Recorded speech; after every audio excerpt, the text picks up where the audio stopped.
Hey girls! So it has been a very long time since I've put up a video, and I apologize. I have went from being super emotional to super busy to just lazy. So I haven't been able to put one up yet.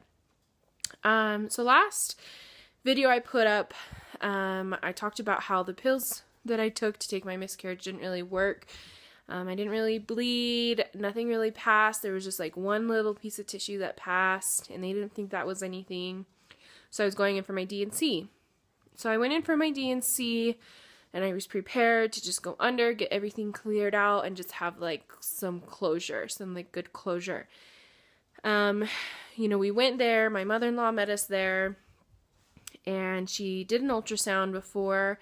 They knocked me out for the procedure, and sure enough, nothing was there. So apparently, I passed it on my own. The little bit of tissue that I passed was actually the embryo and the tissue, and I was shocked because I told my doctor what had happened and how I was feeling and how I was hardly bleeding and everything like that, and she said, well, if you did pass it, that was the weirdest miscarriage I've ever heard. And I was like, well, I don't know what to tell you. I was with the pills, I was in excruciating pain. I was the sickest I've ever felt. I wanted to pass out. The pain pills they prescribed me were Norco. They just did nothing. I might as well have just, eaten some Smarties or something. They were awful. They didn't do anything. But I ended up having to take the pills twice. Didn't think anything really had happened. And I think it was Sunday morning I passed the tissue, and sure enough, that was it. So I did not end up having to do the D&C, which was really good. I did not want to do the D&C. I didn't want to have any more, any chance of having, any scar tissue or anything like that left behind, just because that, doesn't help the cause at all. So anyway, that's the update with that. The next thing is we haven't started anything else yet. I've had one period, and that's all she wanted to wait before we started our next cycle.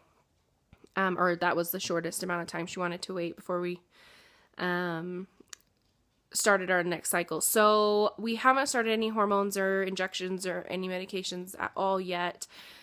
We paid $18,500 just for the IVF cycle alone, plus medications, and we did the guarantee program, whereas if it failed, we would get money back. So we're supposed to get $14,000 of it back. We haven't gotten any of it back yet. It's just like in the process right now. So we should be getting that back within the next, hopefully, couple of weeks, and then we'll just turn around and use it for our next cycle. So since we lost about $4,500 just from the cycle alone, not including any of the medications we paid for, we, do have to save up some money before we do our next cycle. And, on top of that, we're adding more medications for our next cycle, so it'll be about another $2,500 on top of that. So we're just need to save about $6,500 to $7,000 before we do our next cycle. So it'll be a while. It'll be a few months before we do our next cycle. And I'm not sure. I don't know. I'm not sure if we will tell anyone. I don't know if I'll do the videos because some of my families watch the videos. I don't know if we'll tell anyone when we do the next cycle. It was so nice having the support and prayers and good thoughts and positive energy for our IVF cycle, but I don't know. It's also a lot of pressure and a lot of questions, and I don't know. I think our next time around, I just kind of want it just to be like maybe Eric and I and my mom, that know.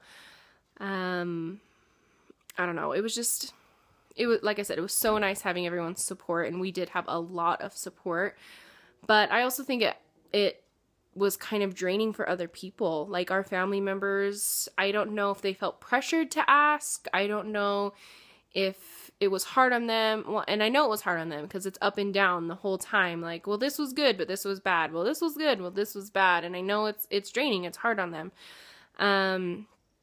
And I don't want people to just constantly be like worried about us or feel bad about, of us, feel bad for us. Because bottom line is Eric and I are happy. We had our miscarriage and it was really hard, and I, still feel the pain from it today.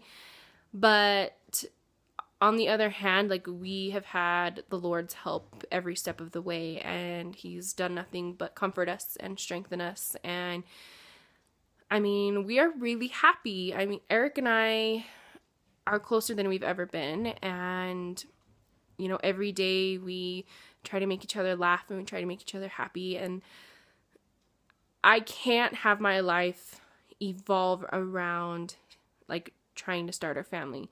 That is the most important thing in our lives right now, and we'll never stop trying, but we also still have to do things that make us happy.